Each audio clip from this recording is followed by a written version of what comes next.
Right here in the studio is Lior Weintraub. He's former spokesperson to the Israeli Embassy in India and director of the Israel Project's Jerusalem office. Lior, great to have you with us. Good evening. Thanks for having me. Is this about economics in your eyes or more politics? I think it's about everything. Look, this visit is of great importance, possibly even historical one.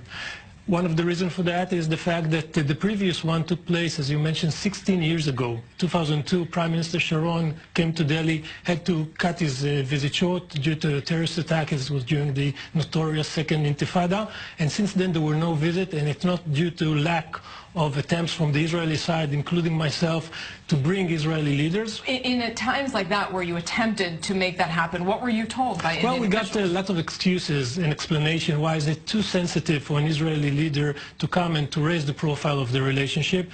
One of the time was a election on Uttar Pradesh. One of the time was an election in Israel. So there were many reasons why not to raise the profile. And today we see not just the visit, but we see that the Indian side, the host, and the Prime Minister going out of his way in order to raise the profile and to signify the warmth and the personal friendship, but also the friendship between the nations. There's plenty of warm hugs we saw. There was. In fact, let's take a look now at some of the comments that Prime Minister Netanyahu and Modi made today in India. Indians and Israelis know too well the pain of terrorist attacks. We remember the horrific savagery in Mumbai. We grit our teeth. We fight back. We never give in.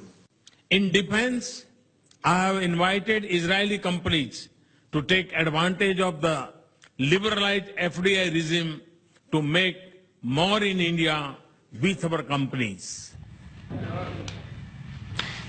Lior, clearly, it's not fake. There is a real chemistry there between these two leaders. But I wonder, how far can it go? There was some disappointment, and the Prime Minister Netanyahu was quite frank about it, that in that vote in the United Nations on the condemning the U.S. move to recognize Jerusalem as Israel's capital, India did vote against Israel in the United States. They could have abstained. They could have absented it in the hall. So I'm asking you, how could it go to a point where India would change its vote on something like that? Well, first of all, diplomacy sometimes is a show, and when it's at its best, it's a good show. And today we're seeing a good show.